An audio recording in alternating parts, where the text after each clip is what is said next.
buenas tardes, queridos amigos, preciados poetas. Nos encontramos en la Asociación Cultural Brisas del Titicaca, en la presentación de la novela Aquí están los Montesinos, del destacado escritor y narrador Feliciano Padilla Chalco. A punto de comenzar. De la presentación del libro de una persona a la cual queremos muchísimo, Feliciano Padilla. Tenemos un programa el cual vamos a ir cumpliendo y nos gustaría mucho que vuestros celulares pudieran ponerlos en modo avión o apagarlos. Muchas gracias. Brisas del Titicaca, esta entidad tan cultural, a través de su directiva, agradecer al presidente de esta institución, igualmente a la señora que es la presidenta vocal de actividades culturales, Gloria Terroba, al presidente Uriel Estrada Peso, personas que se han dado de corazón y en esa unidad que siempre buscamos a través de CIPEA Perú. Para nosotros es un honor tenerlos a cada uno de ustedes. Empezamos el programa con las palabras de la vocal de actividades culturales e investigación de la ACDT, señora Gloria Terroba. A solicitud de la Sociedad Iberoamericana de Poetas, Escritores y Artistas, representada por la señora Dulce Martínez Susunaga, presidenta y fundadora de dicha institución, quienes solicitaron la presentación del libro Aquí están los Montesinos, cuyo autor es el señor Feliciano Padilla Chalco, aquí presente.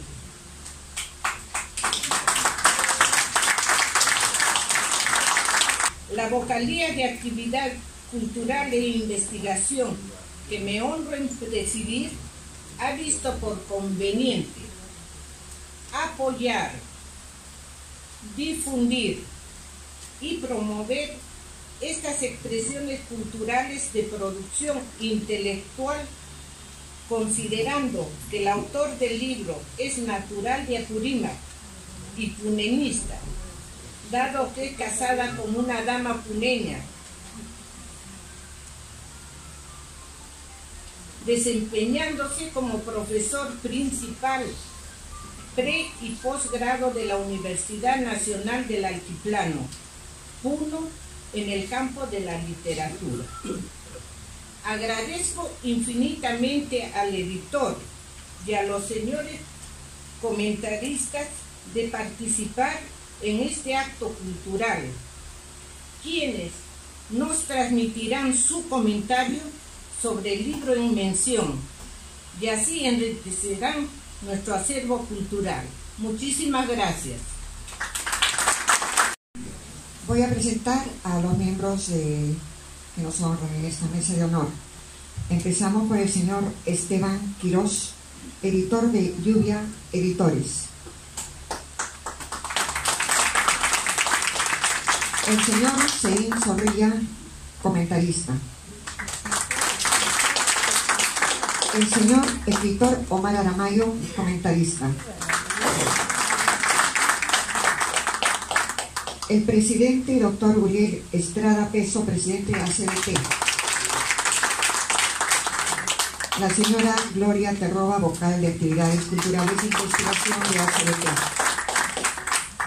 Y por último, y no menos importante, el personaje de esta noche, nuestro gran Chano Padilla, Feliciano Padilla.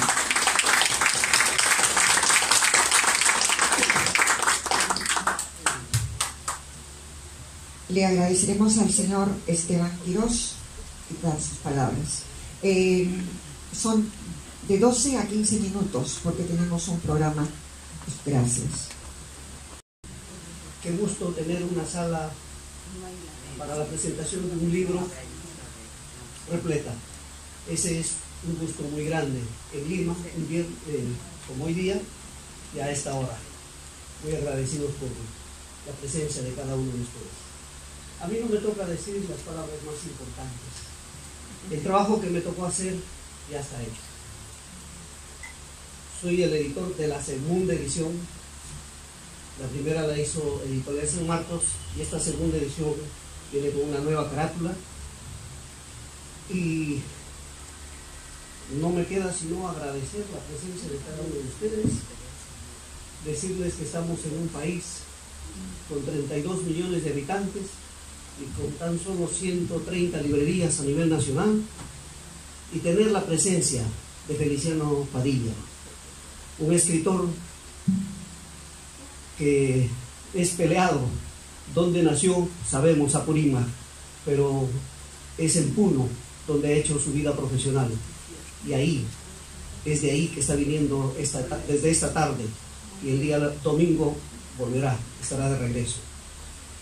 Gracias por estar, Feliciano, acá. Omar Aramayo, muchísimas gracias por acompañarnos. Seín Zorrilla, muchísimas gracias por estar con nosotros y por haber hecho el prólogo. Les agradezco muchísimo que estén. Muy amables. Seguidamente invitamos al señor Seín Zorrilla para comentar el libro. Amigos todos, buenas noches. Luego de haber escrito el prólogo de la novela de Chano Padilla, pensaba yo que poco queda ya por decir, pero creo que puedo ensayar alguna ubicación acerca de esta novela, que me parece valiosa, valiosísima. Es una novela épica, se puede decir. Es una novela histórica, también se puede decir. Y finalmente se puede decir que también es una novela política. Toca temas políticos. Curiosamente, el disfrute de una novela nos remite siempre a una geografía, a una época, a problemáticas muy definidas. Y eso acontece con Aquí están los Montesinos, del escritor Feliciano Padilla. Por ejemplo, cuando leemos La guerra y la paz de Tolstoy, esta novela nos remite a la Rusia de 1812, a la invasión napoleónica, a la defensa de su territorio del pueblo ruso, con sus soldados, sus nobles y sus dramas íntimos. El escritor Balzac nos remite a la decadencia de la Francia aristocrática, a su derrumbe y al brote y surgimiento de esos escombros de una nueva clase social, la clase media industrial burguesa. Cada novela tiene un propósito y un logro. En otros casos, novelas como Moby Dick de Herman Melville o La Metamorfosis de Kafka y aún Robinson Crusoe nos ponen en metáforas ante situaciones que no pueden ser presentadas ni disfrutadas de otro modo. Son fábulas para adultos que echan luces sobre realidades humanas. Igual pasa con las novelas peruanas. El mundo es ancho y ajeno y los perros hambrientos nos remiten a la Sierra de la Libertad. Los ríos profundos es Abancay y el problematizado mundo rural andino del siglo pasado. Y en ese universo, ¿dónde nos ubica? Aquí están los Montesinos. ¿Qué lugares? ¿Qué tiempos? ¿Qué problemas? Sabemos todos, por un lado, que si una novela se escribe en Lima por un limeño, será considerada novela peruana. Por otro lado, si esta novela es escrita en la provincia, merecerá casi siempre el peyorativo novela regional. Y aquí vale detenerse para aclarar este punto y reconocer la valía regional de la novela de Feliciano, pero a la vez que no tiene ningún signo peyorativo, defender de ese signo peyorativo que acarrearán en esta edición y en las siguientes. Para esto necesitamos definir qué cosa es una nación. Nación es un conjunto de habitantes que comparten un territorio, una lengua y una tradición cultural. Eso es una nación. El territorio es importante porque con su geografía y su clima nos formatea de algún modo y nos destina a ciertas actividades económicas. La geografía nos dice si debemos ser agricultores o mineros o dedicarnos al turismo o al comercio. Y esas actividades, a fuerza de repetirse, se convierten en costumbres, devienen en culturas. El territorio nos forma. Los hombres posteriormente podemos modificar, pero el margen de acción es poco. Por otro lado, la lengua en que nos comunicamos está hecha de explícitos, de códigos, de sobreentendidos, de jergas, de figuras que cambian de una generación a otra, de asimilaciones a otras lenguas, de referentes compartidos. Es la lengua que nos conforma como comunidad a los individuos. Finalmente, la tradición cultural viene a ser la acumulación de hallazgos intangibles que permiten nuestra existencia civilizada, modos y costumbres de vestir, de existir, de alimentarse, de hacer una culinaria, de nuestra relación con la divinidad. El modo en que recibimos a los recién nacidos, en que celebramos las bodas, en que enterramos a nuestros muertos, y todas las creaciones del espíritu, que pueden ser literarias, musicales, orales, etcétera, forman la tradición cultural. En esa perspectiva, Lima es una nación, Cusco es otra. Otra es el Valle del Mantaro y otra diferente, Cerro de Pasco. La gente de Satipo viste de un modo y se alimenta de un modo diferente a la misma de Huancayo. Un moreno del Callao pasa sus fines de semana de un modo diferente a la de un agricultor de Ocobamba. Son costumbres diferentes, eso hace que sean naciones diferentes. Entonces, resumiendo, territorios diferentes, lenguas diferentes y tradiciones culturales diferentes resultan en naciones diferentes. No existe una nación peruana. Eso nos dicen los estudiosos y los políticos en el primer párrafo de sus estudios. Pero el segundo párrafo dice, para el Perú la solución es esta o es otra. Pero no hay tal nación peruana homogénea. No la hay. Existe una nación limeña, constituida graciosamente por ella misma, en el modelo de las otras naciones del territorio. Somos un mosaico de naciones, en la cual la nación limeña se plantea como ella, la modelo a seguir. Seremos ideal en el momento que Cusco, o Ayacucho, o Huancavelica igualen a Lima, ahí estaremos civilizados. Si no, no. Esa es la propuesta. Y por tanto considera las novelas escritas en Lima como novelas nacionales. Pero las otras escritas fuera de sus confines son novelas regionales, provincianas. Lima es el modelo. Esto viene aconteciendo desde los días de la independencia, cuando la Lima criolla firmó la independencia a nombre de todas las naciones, con firmas prestadas. A la hora de firmar el acta de independencia no habían huancavelicanos, y buscaron a un ayacuchano que llamó a gente del mercado para que firme, como que eran huancavelicanos. La mitad del territorio estaba ocupada por los realistas, entonces convocaron firmas y a identidades falsificadas y así se hizo el acta de independencia. Pero esto continuó en adelante. Una vez que se establecieron los procesos electorales donde estaba prohibido, que no incluía a los analfabetos y a los indios, en un país que el 95% era indígena y analfabeto, solo el 5% limeño hizo las leyes e hizo esta Lima actual. Y es un modelo que se viene derruyendo, que se está deconstruyendo en los últimos tiempos.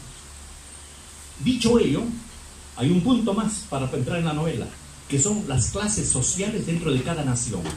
Decimos que el Perú es un mosaico de naciones diferentes, pero en cada nación sucede un fenómeno muy curioso: la segregación de clases. En cualquier región, en cualquier nación, en el pueblo más pequeño, al poco de instalados los hombres, ya estamos diferenciados en clases sociales. Una clase alta, una plebe y una clase media. Aún en el barrio más pequeño, observe usted, y el dueño de la tienda es la clase alta seguramente, y el jornalero es la clase baja, y el empleado del Estado es la clase media. Y todos tienen una forma de ver de modo diferente su sociedad. Muchos creen que el concepto de clases sociales es obra del marxismo. Y creen que una vez que se cayó el marxismo es anacrónico hablar de clases sociales. Mentira. 500 años antes de Cristo, o sea, 2500 años atrás, Aristóteles hablaba de clases sociales. Y así se explicaba la composición de las sociedades. No ha cambiado esto en 2500 años. Yo dudo que vaya a cambiar en los próximos 100 o 150. Después de lo que hemos visto pasar en Rusia, lo que estamos viendo pasar en los países socialistas, poco difícil que en 50 años desaparezcan las clases y sea una sola la que venga.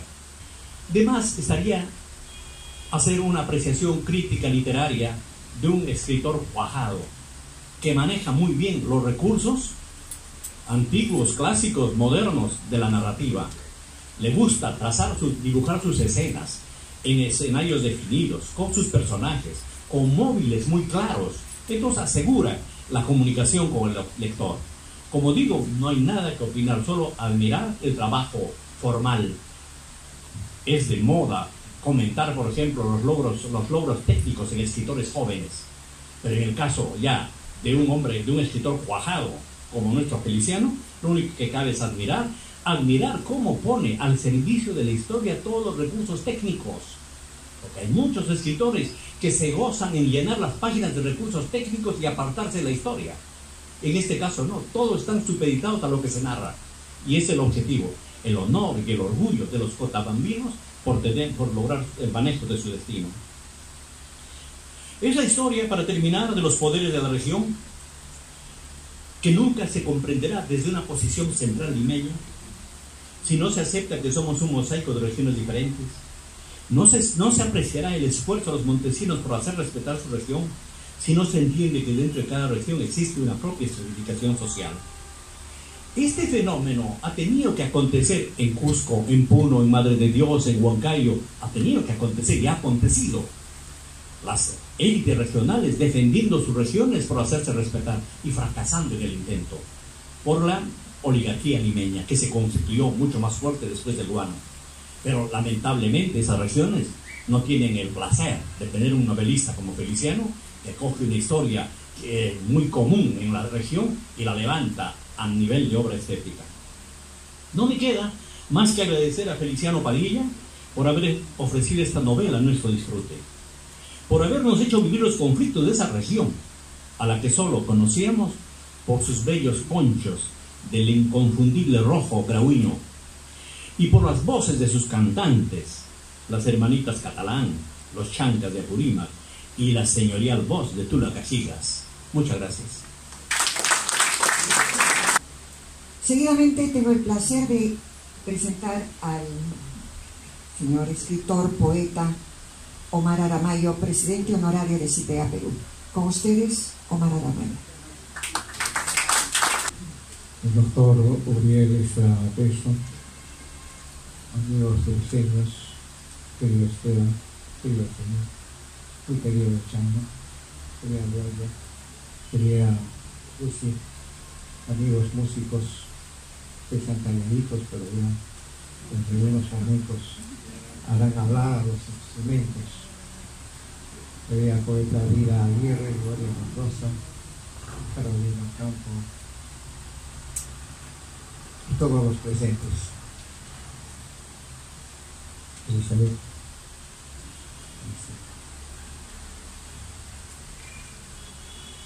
Aquí están los montesinos, aquí está Chano Padilla.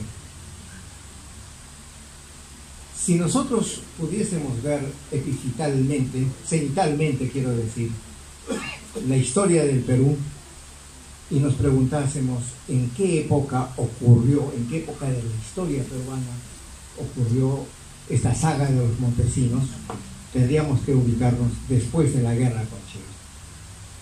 Chile dejó al Perú hecho un desastre, ¿no? Era un país totalmente desorganizado, caótico, de modo tal que esta rugosidad, estas fragosidades andinas de Apurímac, ¿no?, son el campo fértil para que un grupo de personas se levantaran como valientes hacedores de su propia historia, y en este caso para pedir una cosa bien simple, que es la descentralización, ¿no? La descentralización es un tema muy antiguo en el Perú, ¿no? Viene desde 1668 en Puno, desde que los vascongados, ¿no?, dicen muere el rey, muere el papa, ¿no? Y a través de toda la historia este grito se va repitiendo. Entonces en Apurímac aparece un grupo de gente que pide y exige la regionalización. Ese es el motivo conceptual por el cual se desarrolla la novela.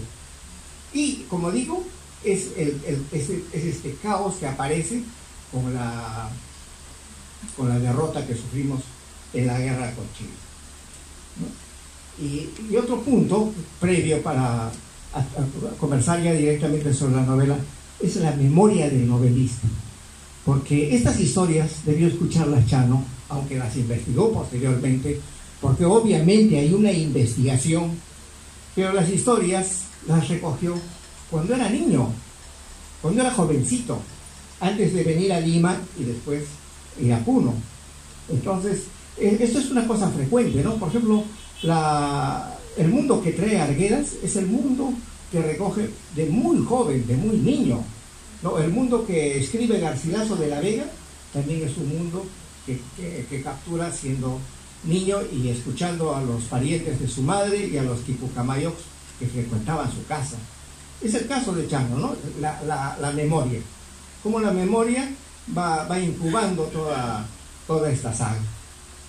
La novela es una novela homónima de otra novela que Chano publicó en el año 2009, ¿no? Porque aquí dice primera edición. Nos ha aclarado Esteban que es la segunda edición, pero hay una edición anterior. Entre esta novela y esta novela hay 10 años o un poco más de distancia.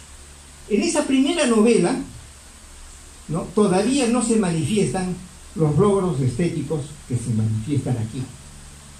¿Qué pasó en ese momento? ¿Qué ha pasado en estos 10 años para que Chano pudiera desarrollar esta saga épica, esta historia literaria que se basa en la historia del Perú?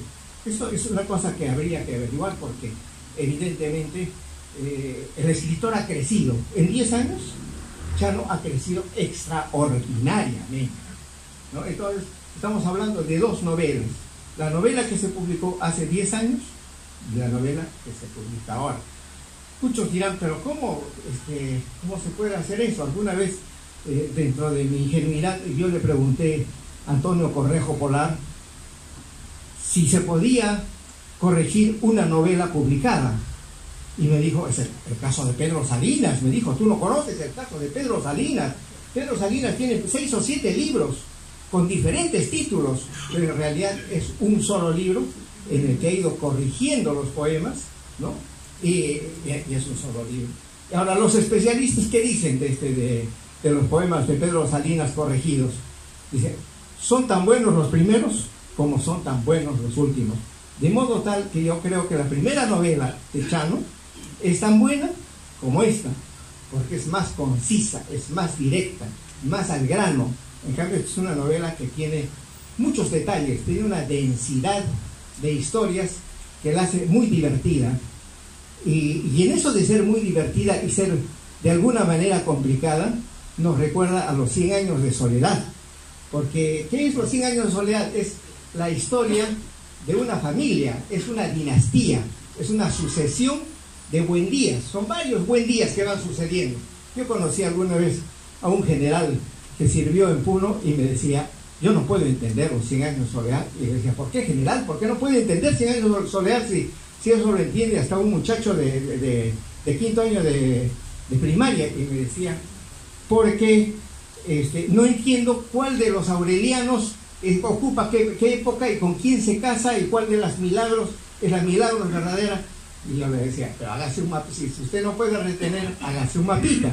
En el caso de los Montesinos, Seín ha hecho una reseña que nos releva de esa inquietud, pero es verdad que son varios los Montesinos, que cada uno tiene su propia personalidad, cada uno tiene su propio lenguaje.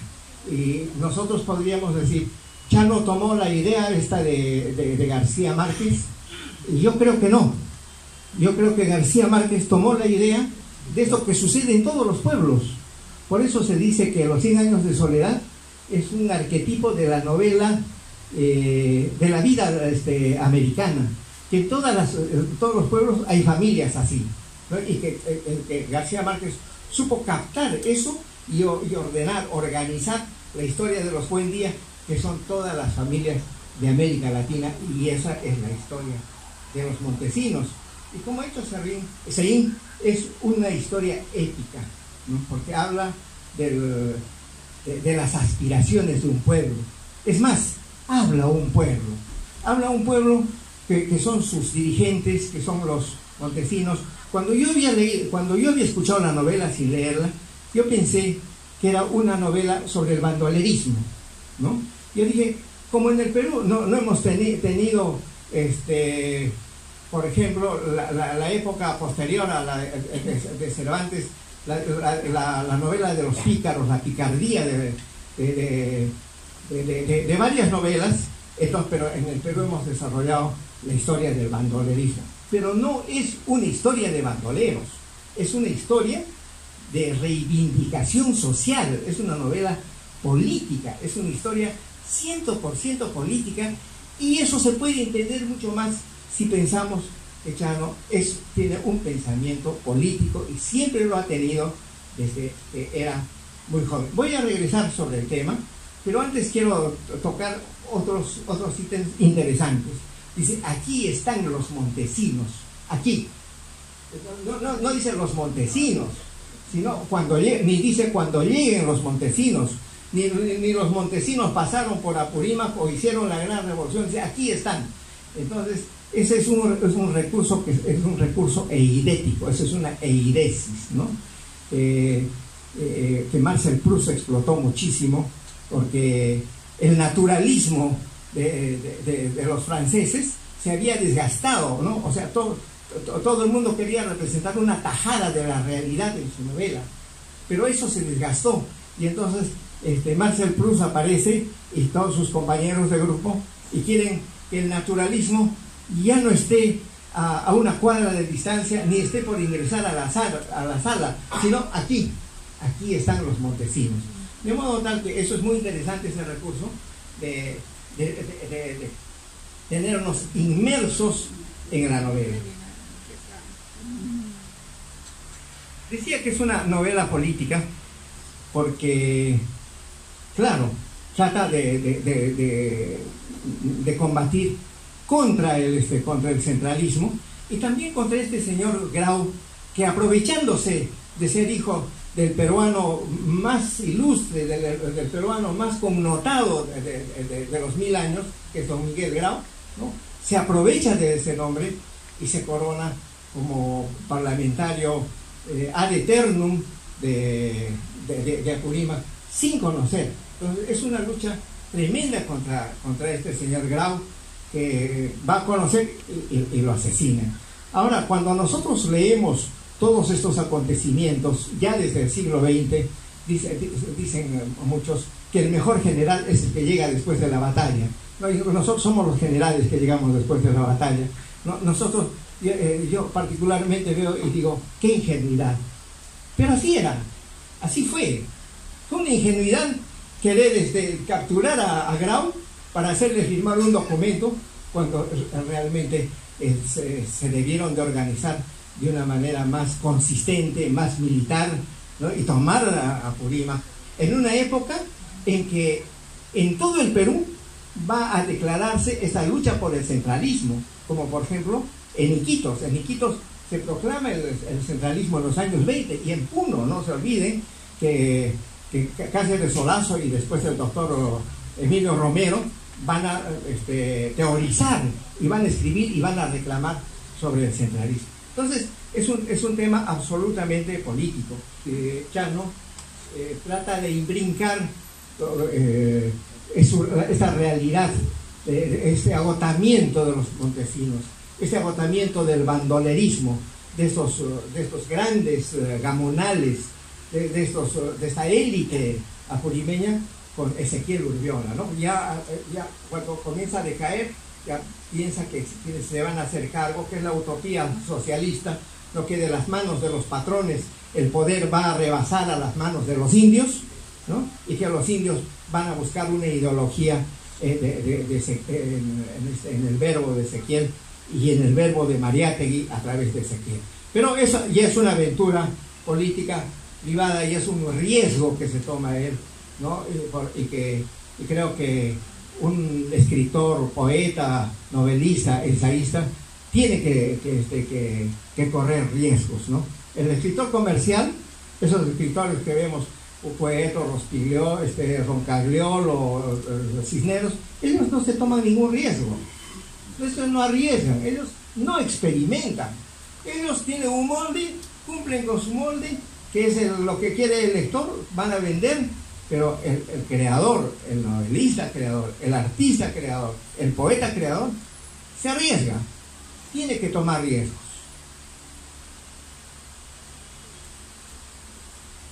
Como decía Osvaldo Reynoso, nuestro querido amigo, un libro no se presenta, un libro se celebra, ¿no? Entonces celebramos tu libro, Chano. Creo que es tu mejor libro, tu libro más completo, tu libro más trabajado, donde la palabra ha sido más vista, más revisada, y eso es muy bueno. Celebrémoslo ahora, celebrémoslo siempre, ¿no? Y a usted, señor presidente del Brises del Titicaca, le agradezco que haya convocado a esa multitud ávida, ansiosa de cultura, de literatura, para tener en cuenta que nuestro espíritu necesita de ideas y de palabras para vivir. Y ya para acabar, le quiero recordar que el día 6 de marzo se cumple el centenario del nacimiento de Víctor Humareda, ¿no? Puno tiene un club de 4 puneños universales, es un club selecto. Dentro de esos 4 no puede entrar otro, ¿no? Uno es Churata, otro es Oquendo, otro es Chambi, otro es Teodoro Valcarce y el otro es Víctor Humareda, ¿no? Entonces, en ese club selecto, yo quisiera entrar, pero las puertas están cerradas, ¿no? Les recuerdo que en muchos lugares del Perú y del mundo posiblemente no conocen ni sepan muchas cosas de Puno, pero saben quién es Víctor Humareda. Y el otro gran acontecimiento, estamos en el 50 aniversario de la fundación del conjunto de sicuris 27 de junio, que es el más importante grupo de sicuris en la historia de la región Puno. Y muchos dirán que Mañazo es el más popular, el que más nos gusta, ¿no? el que más queremos, con el que mejor se baila, pero el conjunto de sicuris 27 de junio renovó la música mundial, ¿no? A través del conjunto de sicuris 27 de junio se logró el resembrado del sicuri, ¿no? Entonces, esto simplemente para conocimiento suyo, de un amigo que lo quiere mucho, para poder refrescar la realidad. Agradezco la invitación de esta noche. Aceptar a una persona que particularmente quiero mucho, una purimeña de alma, vida y corazón, luchadora por el mantener vigente nuestra lengua madre, el quechua. Quiero presentar a ustedes, y permítanme abrazarla, a la maestra Vilma Sotomayor. Está en nuestras células, está en nuestros genes. Los que no me van a entender, van a entenderme el alma. Con todo cariño, Chanito, y para todos ustedes, Pachamama. Ima sumaj Pachamamankanki. Tikakunahina sunkoykimanta paqarimuyku. Pukllaspa, yachaspa, llank'aspa wiñarayku allpaykikunapi. Apurquykikunapitaq waqaychanki. Qurita, qolqita, imapaq, pipaq. Ay, Pachamama, quri maskaqkuna, qhilchamuchianku allpaykikunata, mayuykikunata, wawaykikunataq mas arisqa kachayku simuyupi, maypi kaspapas nuqaykuwan mipurinki, qanta yuyarispan, huñunakuyku p'unchawniykipi, hatun mark'aypi ch'aqwinakuyta munaspa. Ancha munasqa Pachamama, yachanki umaruruypi kawsasqaykita, ñawiruruypi wiñasqaykita. Ancha munasqa Pachamama, sunqururuypi waqaychakuyki. Lipinchis rimarisun apunchiskunaq uyarinanpaq. Hayle Feliciano, hayle Puno, hayle Apurímac, Baile Perú. Añay. Aquí están los montesinos para tener el placer de escuchar a nuestro Chano Padilla. No sin antes agradecer al gremio de escritores en la persona de Jorge Luis Roncal, muy querido, un abrazo. Una de las instituciones que siempre emula la unidad que tenemos en CIPEA. CIPEA y el gremio de escritores siempre van a vincularse por esa unidad fraterna, cultural y necesaria, como lo está demostrando Brisas del Titicaca. Gracias por estar y representar al gremio de escritores. Gracias, Jorge Luis. Maestro Feliciano Padilla, queremos escucharlo.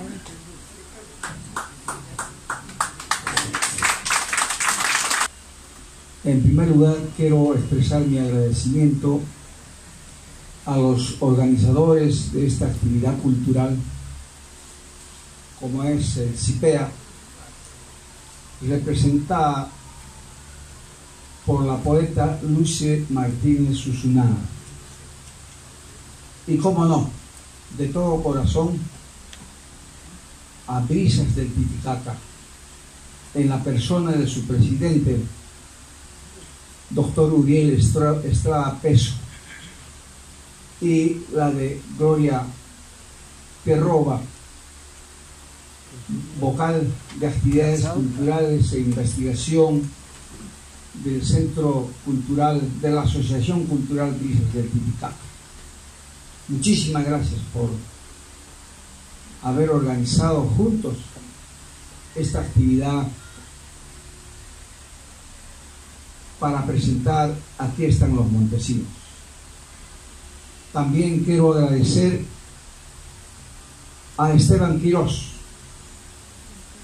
quien no ha puesto ningún obstáculo para financiar la edición de la novela Aquí están los montesinos, que hoy se vende en diferentes librerías de Lima, en Cusco, Puno, España, particularmente Barcelona. Gracias, Esteban. Muchísimas gracias por haber elegido esta novela para difundirla en esta nueva etapa. También mi agradecimiento al escritor Seín Zorrilla, quien escribió el prólogo de esta novela. Además intervino con palabras bastante importantes para mi vida y para mi literatura. Gracias, Seín. Gracias por tu comentario. Creo eso le ha dado mucho más valor a este libro que escribí, que es mi novela, es tu novela, es la novela de todos ustedes. Mis palabras de agradecimiento a Omar Aramayo, por muchas razones. Uno, yo vivo 51 años en Puno, porque Omar me abrió incondicionalmente las puertas del Parnaso literario puneño, porque con su poesía esencial fortalecí mi vocación literaria, porque con nuestras charlas de bohemia literaria, entre copas de whisky, vino o pisco, poca chela,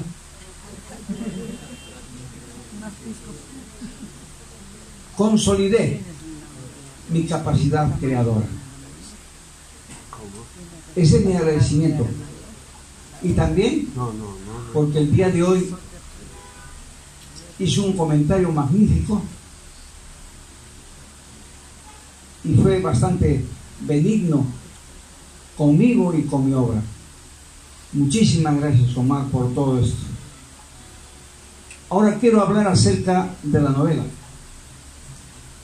Como bien lo han dicho, en realidad la novela toma el tema de la lucha del poder regional contra el poder central limeño. Ese es el punto. O sea, es un tema político. El poder regional en aquel entonces estaba en manos de los hacendados, naturalmente, cuyo poder recién se liquidó con la revolución de Velasco Alvarado. Y ellos que constituían el poder regional se levantaron contra el centralismo limeño. Al principio, a través del discurso, a través de las acciones en el Parlamento, en las calles, en las plazas, la que finalmente terminó en una subversión armada, porque los nietos de aquellos primeros montesinos que lucharon y fundaron el departamento de Apurema, ¿no?, organizaron un ejército para defender su honor, para defender el ideal de sus abuelos, o sea, la defensa del poder regional. Se aliaron con los campesinos, armaron a los campesinos, confiscaron ganado, confiscaron alimentos de los hacendados que no querían pagar el cupo de guerra y de otros hacendados. Y ese hecho algunos llaman bandolerismo, equivocadamente, y otros hasta los tipifican de ladrones. Justamente en el Facebook he visto unas menciones vergonzosas de parte de algunas personas que indicaban que ellos eran unos simples ladrones. No, si estaban cumpliendo una labor política, ese hecho de robar el ganado es confiscación. Confiscaban el ganado para mantener su ejército durante tanto tiempo. Y naturalmente se batieron en unas batallas donde desgraciadamente perdieron los montesinos. En realidad, las personas que dicen que se trata de simples ladrones, que sus abuelos le han dicho, que el señor tal le dijo, etcétera, viene de la oralidad. Y la oralidad tiene una tipificación. Hay una oralidad literaria que la hace el pueblo, y hay una oralidad informativa que es parte de la memoria colectiva, que a veces viene del pueblo y otras veces de los sectores del poder regional. Entonces, este discurso informativo ha sido totalmente cambiado, deformado por el gobierno central, por el Congreso, por los hacendados, por los hijos de los hacendados y por los profesores que cumplieron una labor indigna, que hicieron correr la voz de que eran unos simples ladrones, para desprestigiar un hecho tan importante como el que cumplieron toda la saga de los montesinos. Entonces, hay que saber y respetar el hecho histórico. Yo no quería mencionar esto porque siempre quiero defender el carácter literario de mi obra, pero la historia de los montesinos está escrita por Basadre Kauman. En uno de los volúmenes de la historia de la República está la historia de los montesinos. Y él es el que cuenta incluso cómo cuando los montesinos fueron declarados enemigos de la patria, enemigos de la democracia, y fueron perseguidos en el Cusco, sus casas fueron saqueadas, fueron destrozadas, fueron incendiadas para eliminar a los montesinos. Igual sucedió en Abancay, igual quisieron hacer en la zona de Apurima, pero ellos se defendieron con armas en la mano. Entonces, la oralidad puede estar manipulada, y eso es lo que pasa. Por ejemplo, yo les cuento algo de Puno. En Puno, en 1923, se realizó la revolución de Huancho Lima, dirigida por Mariano Paco, Carlos Condorena, Rita Puma, etc. Ellos fundaron por primera vez una república tahuantinsuyana, aymara, dentro de la república oficial. Una cosa increíble en toda la historia del Perú. Y naturalmente fueron derrotados por el ejército peruano, por los hacendados, por los mercenarios que pagaban los hacendados, y donde murieron más de 130.000 huancaneños y otros tantos fueron desaparecidos. Las tierras de los comuneros fueron despojadas y fueron parte de las grandes haciendas que se formaron posteriormente, y el ganado que se contaba por miles fueron a parar también a propiedad de los hacendados. Y cuando fue derrotada la revolución, el gobierno, el Congreso, los hacendados, los hijos de los hacendados hicieron una campaña tremenda indicando que los campesinos habían perdido vidas, habían perdido sus tierras y habían perdido sus ganados por culpa de Carlos Condorena, de Rita Puma y Mariano Paco, que fueron declarados por las mismas comunidades como traidores a la comunidad. Ya ve cómo puede ser manejada un discurso informativo. Y así, pero los hijos de ellos, que ahora son profesionales, desde hace más o menos 30 años o 25 años, han reivindicado la revolución de Huancho Lima. Y desde acá de Lima van estudiosos, investigadores, los días que Huancané festeja oficialmente la revolución de Huancho Lima. Van estudiosos. Ahí han estado presentes muchísimos historiadores acá del Perú en el día de la revolución de Huancho Lima. Fíjense, igual sucedió con los montesinos. Entonces, quien recoge solamente de la oralidad corre el riesgo de que esté recogiendo cosas inexactas. Solamente lo que está escrito tiene valor científico para la investigación. Y yo tengo fuentes históricas, sino que no los digo, los oculto, porque quiero que ustedes valoren la fabulación, la imaginación, la fantasía, el producto literario. Pero es imposible ocultar la historia. Esto es historia, historia de Apurímac. Historia de Apurímac. Escribí en mi vida y están inscritos en la Biblioteca Nacional del Perú unos 23 libros. Dos libros extraordinarios he dedicado a Apurímac. Calicanto, un libro de cuentos, y este libro, aquí están los montesinos. El resto está dedicado a Puno, porque vivo allá, porque allá está mi trabajo, allá está mi hogar, allá están mis amigos escritores, allá están mis pandillas donde yo canto y he hecho algunas canciones. Entonces mi corazón está partido entre el Titicaca y el Pachachaca. Soy un escritor puneño apurimeño. Es que, no sé, parece que soy una patria. Se me trauma cuando me preguntan de dónde soy. Y desgraciadamente no nací en Apurímac ni nací en Puno. ¿Cómo me hubiera gustado nacer en la tierra de Arguedas? O como en la tierra de Churata, de Carlos Oquendo de Amar, de Omar Aramayo. Desgraciadamente no nací en Puno tampoco. Nací en Lima, en La Victoria.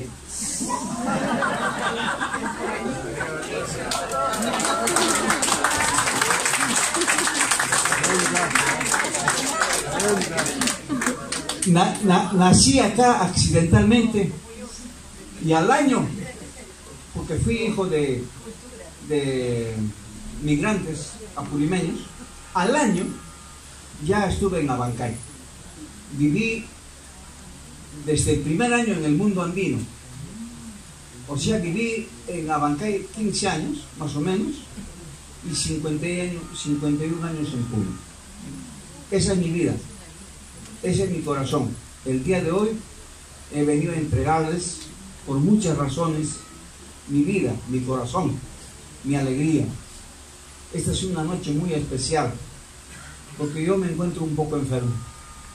Entonces, he venido solamente para saludarlos. He venido solamente para decirles aquí estoy presente. Cualquier rato puedo irme, pero sin prisa, como decía Joaquín Sabina, sin prisa, porque a las millas del Requiem no estoy acostumbrado. El terno que luciré ese día fatal no está todavía plantado, y el cura que me ha de dar la extremaunción recién es monaguillo. No se preocupe. Monaguillo.